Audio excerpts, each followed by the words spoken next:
ay ang pagre-red tag sa iba't ibang mga tao.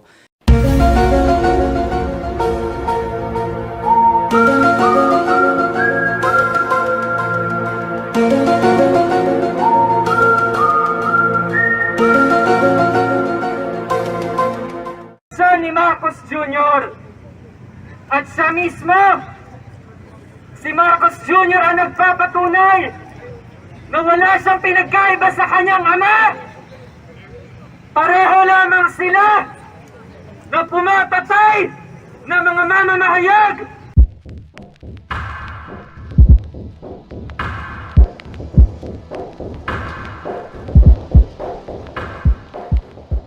Sir Chair, ang tanong ka related din dun sa partnership ng SMNI sa Chinese State Media Network na Chinese Global Television Network o CGTN. Mr. Chair, may ipapa-flash po sana tayo na ilan sa mga na-observe din natin regarding this partnership. Kasi meron pong isang tweet ang account na SMNI News sa platform na X, which is formerly Twitter, announcing this deal. Ang sabi po doon sa tweet, at kung maaari po ay may flash din ito, and I quote, "Isang partnership deal ang nakatakdang isapinal sa pagitan ng SMNI News at ng China Global Television Network or CGTN para sa pagbabalita." End of quote. Tapos Mr. Chair, sa ilalim po nun ay yung link sa website ng SMNI News, that would be smninewschannel.com. Ito po ay na-tweet noong July 18, 2023. Ayan, may ifa-flash na po ba natin? Ayan. Sige, while naantay po natin, Mr. Chair, para din na-explain ko ang nilalaman nitong nakita po natin. So, part po ng tweet ay yung link. So, kung i-click po yung link, dapat makikita ang news item ng SMNI to further explain ano ang partnership deal. Pero Mr. Chair, pag na-click na po ang link, ang lalabas na po ay yung error na mensahe, 404, "Oops, that page cannot be found." So Mr. Chair, may we know bakit po hindi na makita ang ganitong web page sa smninewschannel.com. Mr. Chair, can I ask if it is Facebook, YouTube, TikTok? May I know what platform is that, Mr. Chair? Mr. Chair, I just mentioned, may tweet po sa X, which is formerly Twitter, tapos may link po ng page, pero ang link po mismo, pag ini-click, ang lalabas po ay wala na ang page.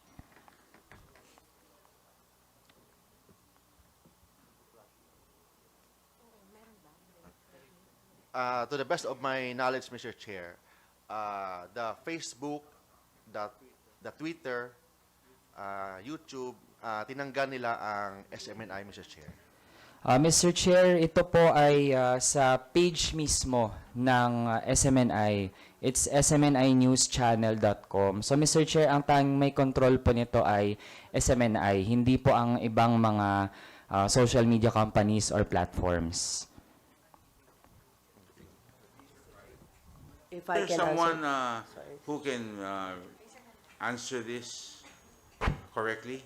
Please introduce yourself and what position do you hold? I'm Cristina San Pedro, Mr. Chair, a part of the BOD but also involved in operations at SMNI. Please, you have, Thank you. please Mr. answer. Chair. Okay.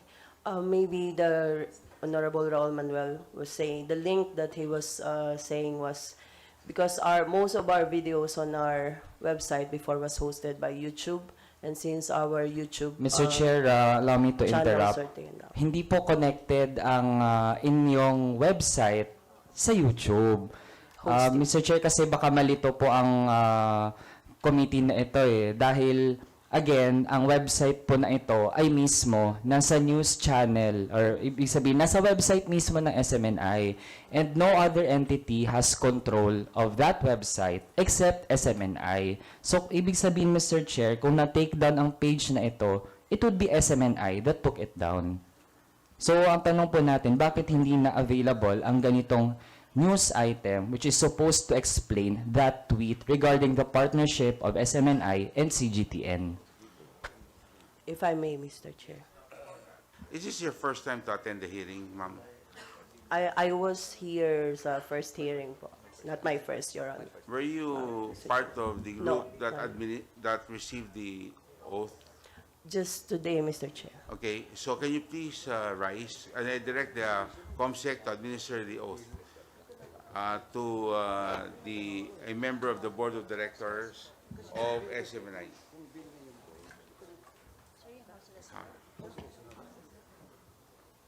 Please stand and raise your right hand. Kung sino pa ho nandito na naimbitahan galing po sa SMNI na bagong imbita, please sabay-sabay na po kayo tumayo. May I call on Miss Hannah Jane Sancho, Miss Cristina San Pedro, Miss Lodevia Ayang, Miss Loris Nepomuceno, Brother Marlon Acobo, and from the AMLAC we have Governor Eli Remolana. From the NLRC, may I ask Mr. Presiding Commissioner Victor Abisilia, and from BIR, Ms. Marilu S. Nebit to take the oath. Please raise your right hand. May I point out, Mr. Chairman, that the representatives of the Anti-Money Laundering Council are Attorneys Romeo Raymond Santos, that is me, Attorney William Russell S. Malang, and Attorney Jeffrey Alejo. May we also ask all of the AMLAC to please rise. Thank you. Kung meron pa ho nandito na hindi pa ho na naimbitahan na hindi pa ho na-administer ang oath, tayo na rin po. Kung meron pa po. Okay. Please raise your right hand. Do you swear to tell the truth, the whole truth, and nothing but the truth before this congressional inquiry, so help you God? Thank you. Thank you very much. Sa mga panauhin. So, we now proceed. Please reply to the question raised by the Honorable Manuel. Thank you, Mr. Chair. To the best of my knowledge, we have discussed that with our technical persons that some of our videos are being hosted in YouTube, so therefore it disappears. That's as far as I know about disappearance of videos for the moment, Mr. Chair. The Honorable Manuel. Mr. Chair, I don't think we have to be technical experts about the internet and websites para po maintindihan na hindi po katanggap-tanggap ang naging sagot. Mr. Chair, ayun po naka-flash na sa ating screen. And kung pwede po ma-back para mapakita lang natin ang tweet regarding the partnership from the Twitter account. So Mr. Chair, ayan, yan po ang tweet mismo ng SMI News at andyan po yung link, yung naka-blue. Tapos po, kapag i-click na po ang link, ayan, so pwede na pong next, yan po ang lalabas. So again, that website is by SMI News itself. The page that is supposed to contain the news na nandun sa tweet is hosted by the SMNI website. So, Mr. Chair, maybe we can hear for one last time kung meron pong ibang paliwanag. Kasi kung wala pong ibang paliwanag, then we can only conclude for ourselves kung bakit tinanggal na iyan ng SMNI. Again, Mr. Chair, if we go back to the tweet that Honorable Manuel is pointing out, it says that isa sa pinal po, so it doesn't mean na even nawala po yung video, which we cannot also know right now kung ano po yung pinapoint out niya na video. Ang sinabi po ng tweet ay isa sa pinal. So ibig sabihin po, yung sinasabi po ni Attorney Mark kanina na ongoing po yung transaction, wala pa pong nangyayaring final na transaction with CGTN. Maraming salamat po. Mr. Chair, the resource person is not answering the question. We are actually not referring to any video which is hosted by some other platform like YouTube or iba pa. Ang nasa link po ay mismo galing sa SMNI. And clearly, gusto nating i-establish ang fact na tinake down ng SMNI ang sarili nilang balita to explain the details of that partnership with the CGTN. So, Ma'am, please reply. Tinanggal nyo ba o inalis nyo ba? Mr. Chair, wala po akong personal knowledge. Kung yan po ay tinake down, yun po ang to the best of my knowledge na ma-i-explain ko na napag-meetingan namin ng IT before pa way back kung bakit nawawala yung iba naming mga videos. Sino pwede mag-explain ito? Kung hindi ko kayo ang board of directors, di ba dapat yung mga lahat yan, yung mga technical, mag-explain sa inyo kung ano nangyayari sa inyong website at ang inyong mga tweets? Yes po, Mr. Chair.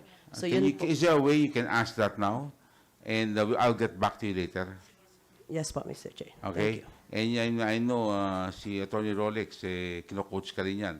Kaya, Attorney, baka pwedeng patawagin po natin at malaman po natin para matapos na ho itong mga issue ko din. Maghihiling na naman ako para lang pag-usapan po yung mga issue yan. Okay? Yes, Your Honor. We will Salamat, do that. Attorney. Ang ginagalang na Thank Attorney Rolex Suplico. Thank you, Your Honor. Isang elementary pa lang ako, binabasa ko na yan. Nasa dyaryo. Ngayon, kasama ko na. Okay. At roommate ni Congressman Dan Fernandez na inamin ni Congressman Dan. Ang ganyan, yan ay ibang usapan yan, ha? Kung ano pong, at saka may relationship kayo, binanggit mo, no? So, babanggitin natin. Gusto ko malaman ang klaseng relationship yan, Kong Dan. Okay. Sige. We now proceed. The Commonwealth has the floor. Please proceed. yeah, thank you, Mr. Chair. So dahil po apparently ay na-take down ang news item na ito, galing mismo sa SMNI, they posted it and then tinake down din po nila. So tatanungin na lang din po natin ang mga detalye. So dun po sa partnership ng SMNI News tsaka CGTN ay aside dun sa video sharing, ibig sabihin po ba noon, the Chinese media can feed us with videos na pwede nating i-play dito and the other way around? Ano po ang terms na gustong ma-achieve ng agreement ng dalawa? To whom? To anyone po Anyone. in SMNI. Yes, ma'am. Kayo pa rin. If I may, Mr. Chair. Yes, you may. Ang natatangi po na magiging laman po ng agreement na yan ay kung mayroon po silang video footage na gusto namin na gamitin sa aming balita, ay pwede po namin gamitin at hindi po nila kami pwedeng diktahan kung anong balita ang aming ipapalabas. The same goes with them. Katulad rin po yan ng subscription sa routers, yung pinapaliwanag po kanina ni Attorney Mark. Ganun lang po, Your Honor. Mr. Chair. Honorable Daniel. Mr. Chair, dahil nga isa sa mga issue na mahalaga din at dapat nga ay may active role ang lahat ng mga Pilipino ay ang pagdepensa ng West Philippine Sea. So, Mr. Chair, so far, may mga napapublish po ba na mga balita ang SMNI in connection to the issue of the West Philippine Sea? Ma'am, who will reply? Yes. Please state your name. Good morning, and sir. position. Hannah Sancho, SMNI po. Member po ng BOD and kasama din po sa operations ng SMNI. Kung ano po yung mga balita po na nakukuha ng mga reporters namin with regards po sa issue po ng West Philippine Sea ay binabalita po namin po. So, Mr. Chair, how often ang coverage ng SMNI regarding what is happening in the West Philippine Sea? Please proceed. Your Honor, Yes, please reply. whenever magkakaroon po ng press conference na pinapatawag po ang Department of Defense or Philippine Coast Guard in relations po sa West Philippine Sea, meron po tayong reporters po na nagko-cover and binabalita po nila on the same day po. May mga beat reporters po tayo sa Defense, sa PCG po, lahat po ng areas na may concern po sa West Philippine Sea. Mr. Chair, would SMNI agree na ang West Philippine Sea ay bahagi iyan ng teritoryo ng Pilipinas? Yes, Who will reply? Attorney Tolentino. yes, Mr. Chair. We agree that West Philippine Sea is part of the Philippines.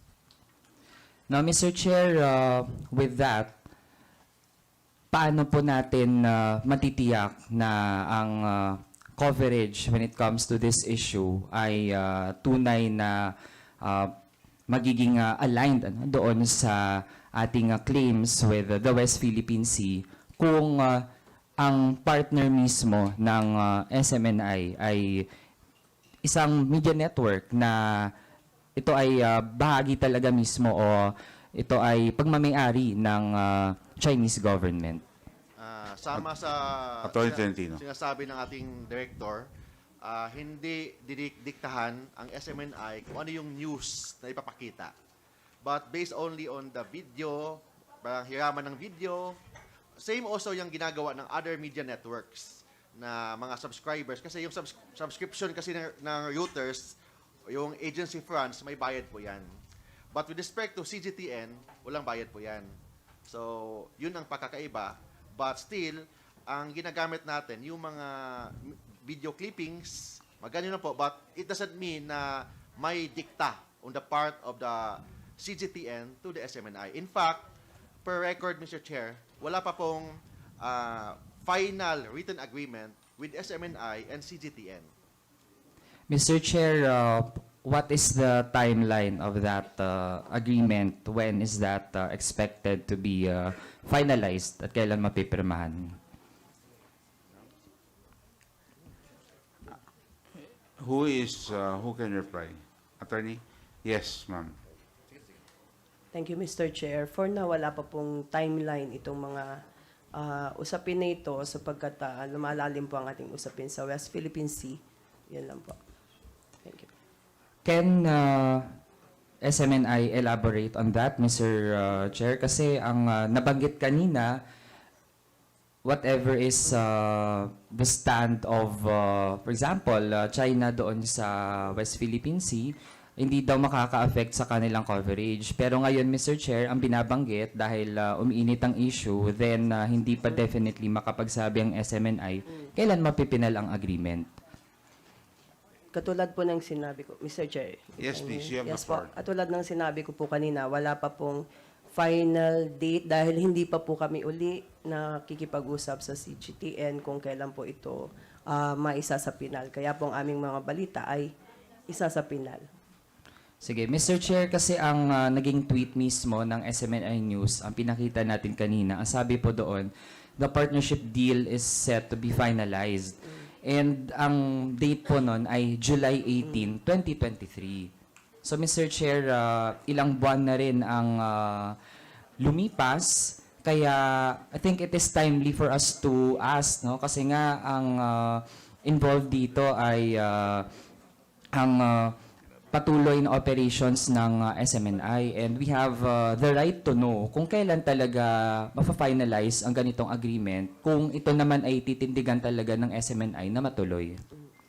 Mr. Chair, Yes, Attorney the last Tolentino. meeting with the executives of SMNI and China State TV, the CGTN, was last July 2023. But still, we are still in the process of negotiation. It's not yet final. Hopefully, as soon as possible, as long as wala pong ma-violate na law ng ating batas, we will agree. But assuming na may violations of the law, we will not sign any agreement with the TV CGTN. That's why we would like to undertake na yung SMNI, we will follow all the laws and the Philippine Constitution with respect to this agreement. Okay. Na Mr. Chair, ang kasunod po natin na magiging tanong, no? Dahil ang SMNI, as we have observed, naging part ng kanyang pag-present ng mga balita, whether totoo man o hindi, ay ang pagre-red tag sa iba't ibang mga tao.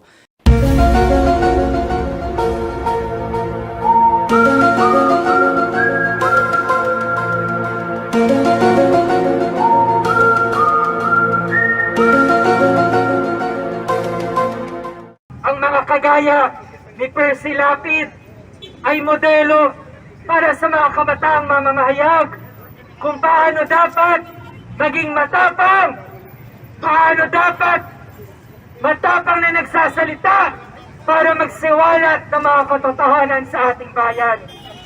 At wala kahit anumang rentaging ng administrasyon ni Rodrigo Duterte ay nagpapatuloy ngayon sa administrasyon ni Marcos Jr.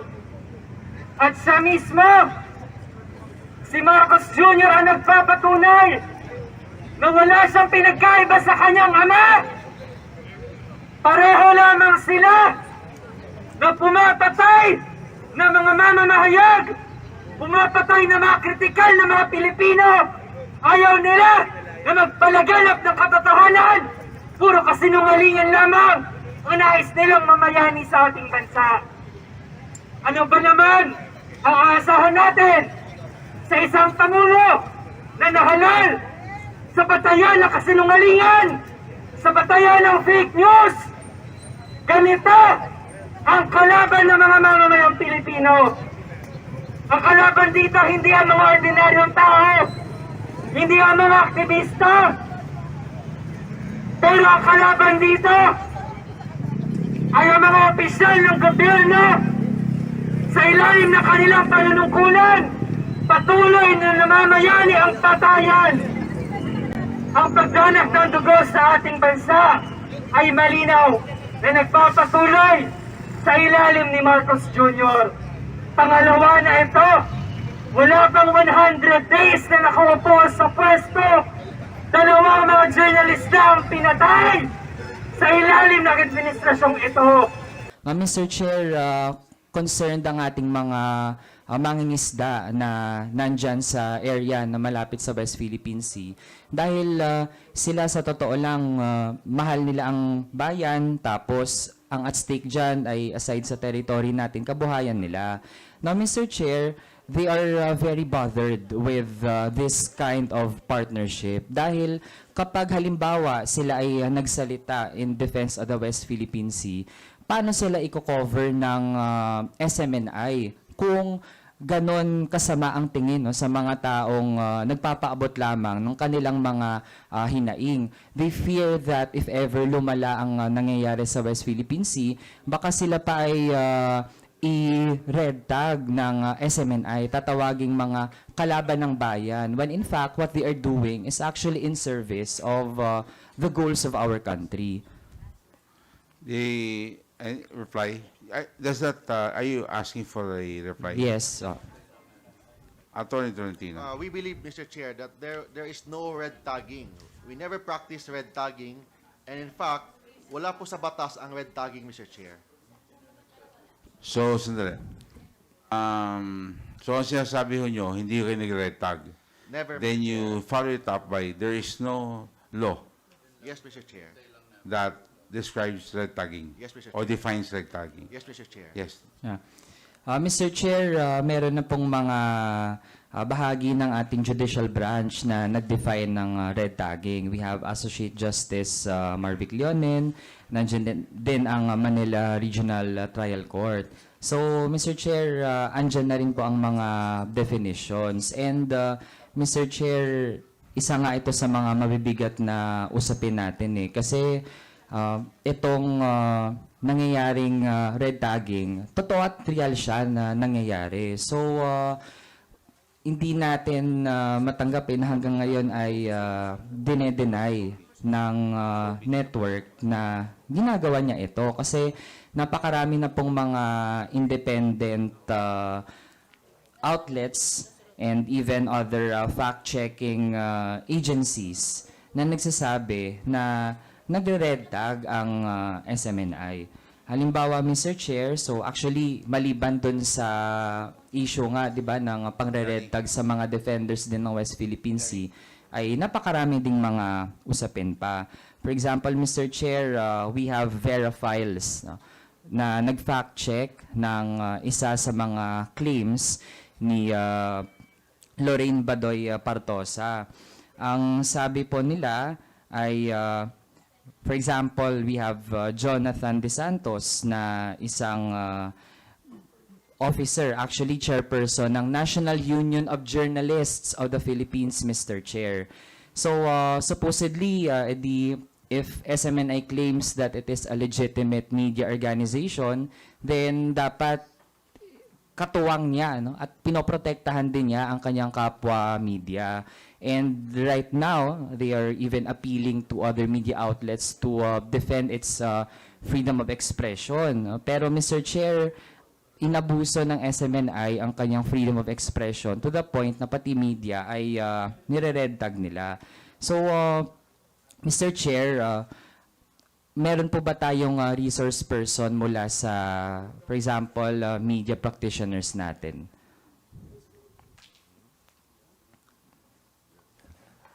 Yes. Mr. Chair, meron po bang from like media practitioners? Yes. Yes. Can you already reply? Kasi we will have to move, no? We're still discussing the bill of the Honorable Nograles, the committee report. So we will have to wind up already so that we can move on to the other questions, no? Okay. Yes, please. Mr. Chair. Yes. Mr. Chair. Mr. Chair. Oh, the Honorable Clarify Nograles, lang, I'm sorry, ma'am. resolution pa po, hindi po bill yung final ko. Resolution po. Yes. Resolution po. Sinasabi mo kasi, Mr. Chair, bill. Hindi po bill My yung final apologies. ko. The resolution authored by the Honorable Nograles. My apologies. We now proceed, please. Mr. Chair, I was asking if meron pong mga resource person tayo from like media practitioners or media groups. Please. Mr. Chair, with all due respect, I will defer the question of the Honorable Raul Manuel to our in-house consultant for broadcast operations, Mr. J. Sonsa.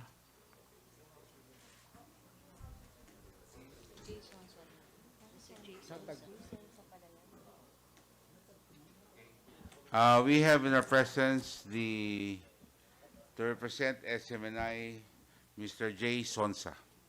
You have the floor, sir. Maraming salamat po, Mr. Chairman. With respect to the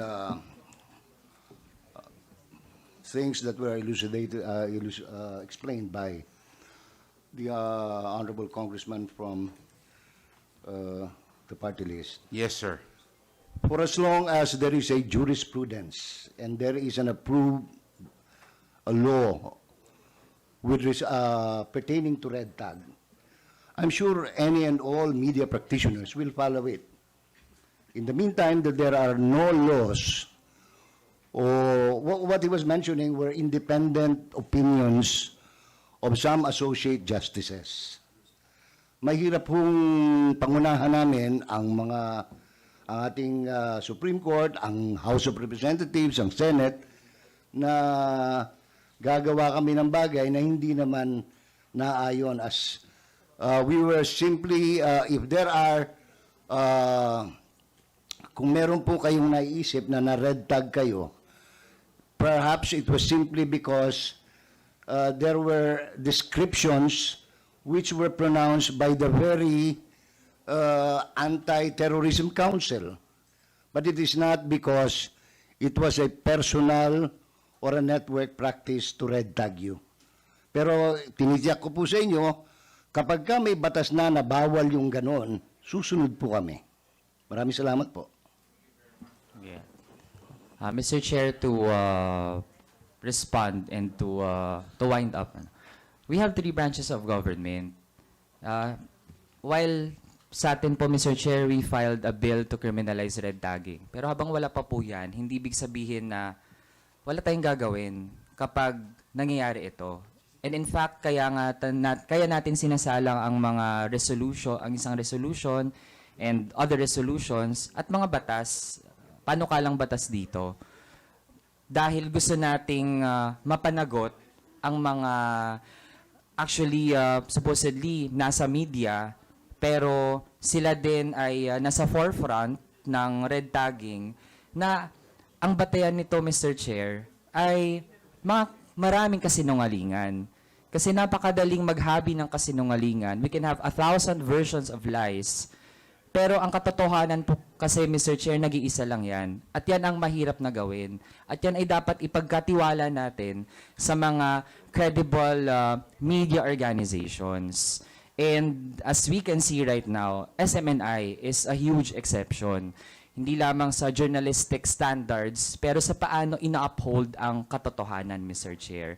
Kaya with that, given the detrimental effects of what SMNI is doing, hindi lamang sa mga kababayan natin na nagpapahayag, mayroong mga advocacies, pero may implications na rin sa national sovereignty natin, Mr. Chair, with this partnership na as we can see, parang hindi nga rin talaga lubos na madepensahan dahil tinake down pa ang sarili nilang news item.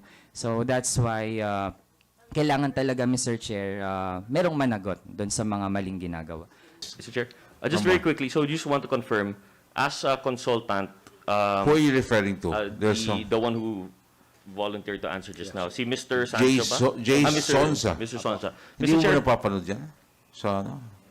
Sa perhaps not my time, Mr. Chair. Okay. Sorry. Okay. Okay. Apologies if I should have known. Okay. But Mr. Chair, maybe ask you, Mr. Sonsa, maybe confirm that Mr. Sonsa, as consultant, has capacity to make management and executive decisions within the SMNI. Yes, a question. Mr. President, do you have that? Do you substantiate that statement? Na may kapangyarihan po siya kasi ang opinion ho niya importante kung kasangayunan nyo. Yes, Mr. Chair. Bibigyan namin importansya yan. Apo. O, Yes, sige Mr. po. Chair. Okay. Yes. Thank Yes you, Mr. daw. Chair. Yes, Mr. Sonsa. Please reply. Para lang po malinaw sa takbo ng industriya. Ang status ni Ms. Badoy and Mr. Celis sa SMNI ay co-production. Yun ang pagkaka-relay sa akin. Ngayon, Sandali na po. Pakiklaro ho tayo. Yung pagka-relay sa akin, kinasiguraduhin ho natin kasi hindi ho natin pwede. Mr. President, ito ba'y talagang co-production? Yes, Mr. Chair. Co-production, okay. Mr. Sonsa, co-production, okay. so co-production, marami ho kasing klase ang co-production. Co-production ng gasto sa pagpuproduce ng show, co-production ng hatian sa benta, co-production na ang hawak lang ng network ay yung technical component plus the airtime at yung hawak ng co-producer ay yung content provision. Okay. From itong sa kaso nila Mr. Celis at ni Ms. Badoy, ang responsibilidad ng SMNI yung TOC, Technical Operations, at saka yung airtime. Okay. Pagkatapos, kung magkakabentahan, siguro magkakahatian, no? Pero wala namang benta sila, so walang hahatiin. Ngayon, yung content, dahil sa interactive yung concept ng kanilang programa, tuloy-tuloy yung broadcast. Apo. However, kapag ka merong magkakamali sa broadcast, that is the time we will call their attention and if necessary, we impose the sanction. Okay. Okay. Now, doon po sa tanong kanina ni Congressman Toby Chanco, binago na po natin yung grievance committee. Gumawa na po tayo ng editorial board ngayon at saka ng ombudsman sa loob ng SMNI. So, halimbawa, meron pong observation, sila ang MAD. Tapos, magsasubmit sila ng complaint. Yan po ay aasikasuhin ng editorial board. Katulad po ng nangyari kay Mr. Celis ngayon na sana ipapaliwanag ko kanina, nung mangyari po yon, imbestigahan. Kaya lang, naudlot yung investigasyon, gawa ng dito mismo, inamin niya na meron po siyang pagkakamali. That is why sanction have to be imposed. And we have now the official sanction which we can provide the committee with what the actions taken by SMNI insofar as Celis is concerned. Which is? Which is suspension. How long? Bigyan nyo na kami ng kopya, Opo, pwede? meron po. Can we have a copy, Mr. J. Sonsa? Opo. Mr. Sonsa, Opo. hindi po ilan taon na ba tumatakbo tong programa ni Eric at saka ni Lorraine? Mga may 2 years na, no? Okay, may tanong po ko. Opo. Kung yan ay co-production at ang oras, ilaw, ang airtime sa inyo, Opo. Ang talent, sila. Ang content. Ang kanila content, po. sila. Opo. At silang anchor. Co-production Opo. Co-production. Doon tayo, ha? Opo. Kasi tama kayo, marami iba-iba co-production. Question. 2 years na tumatakbo yung programa. Mhm. Walang kita. Mhm. Paano po sila? Kasi nga po ganito, yung konsepto nung... Paano sila nakakapagtiis ng 2 taon na wala silang benta, pero araw-araw banat sila ng banat? Yung banat po nila, hindi ko masasagot. Okay. Hindi, pag sabi nagtatrabaho po sila, yun po ibig ko sabihin. Ngayon, doon po sa ano... Nagtatrabaho po sila. Kung titingnan po ninyo yung konsepto ng pagtatayo ng SMNI, talagang para sa bayan. Sagutin na po na, paano po nila nagagawa yun? Yun ang tanong ko. Kasi it does not make sense. Opo. Co-prod. Co-prod, pero sa kanila oras, pag sinabi co-prod, hati eh. Oras sa kanila, Opo. ilaw, lahat sa inyo, technical, sila talento, at saka content. Yun lang. Opo. Okay? Kasi doon nga kayo nagtatago doon sa waiver eh. Alam ko naman kung sa kayo pupunta. Pero sige, doon muna tayo sa issue ng co-fraud. Na pinapalabas nyo, co-fraud to, ergo, hindi namin sagutin kung anong sasabihin nila. Kasi co-fraud eh. Nagtatago kayo. Hindi nyo tinawag black timer, hindi nyo tinawag iba. Ang sinabi nyo, co-fraud. Okay. Benta, hati. 2 years, walang benta. Sila po, wala po sila. In short, wala silang income. Opo. Hindi po kaya pinapaswerdohan ng SMNI sila. Kaya nabubuhay sila maski walang revenue. Sweldo, wala akong alam na sweldo. Hindi. Kung Mr. Chair. honorario... SMNI, can you please answer? Kung Mr. sweldo ba Chair. siya sa inyo, hindi? Mr. Chair, point of clarification. Yes. Yes. Wait, the Honorable, yes. Before Just that, the Honorable Gomez was wanted to be acknowledged. But before that, sumisweldo ba o hindi? Attorney, sagot lang muna. Talent fee, Mr. Chair. Meron. Talent fee, not Okay. sweldo. 100,000. Yes, Mr. Chair. Sagot nyo. Per our co-production agreement, Oh. and the copy of the co-production agreement is already with the committee, Mr. Chair. Okay, the Honorable Gomez and the Honorable J.J. Suarez. Mr. Chair, would it be possible that the President answer your questions? Okay. Kasi siya yung talaga dapat nakaka-oversee ng lahat ng operations ng network. Hindi mo naman tinatapon sa consultant mo lang yun. Consultant, binibigyan ka lang ng tip kung anong pwede mong gawin. But, if your day-to-day operations, it should be the President who should answer you. Yeah, he's the responsible person of that network. Thank you very much, the Honorable Gomez. The Honorable J.J. Suarez. Yes, thank you very much, Mr. Chair. Actually, I do share the sentiments of Representative Gomez regarding the who should be the one to answer. With respect lang dito kay Mr. Sonsa, sir, you mentioned earlier that you're serving as consultant for SMNI. Yes, sir. Yes. Sir, when did you begin your consultancy with SMNI? Just recently, Mr. Chairman. Just Just recently. How long? how long ago, sir?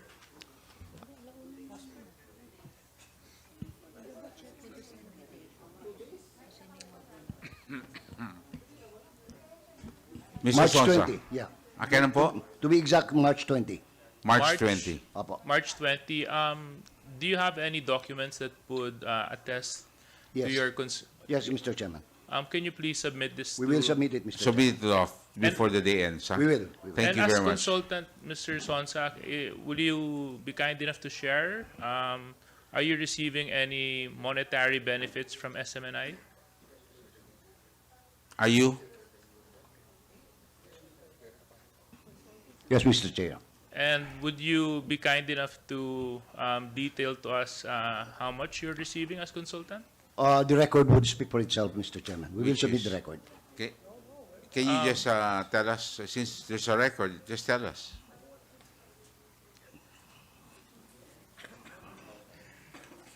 It's a sizable amount, Mr. Chairman.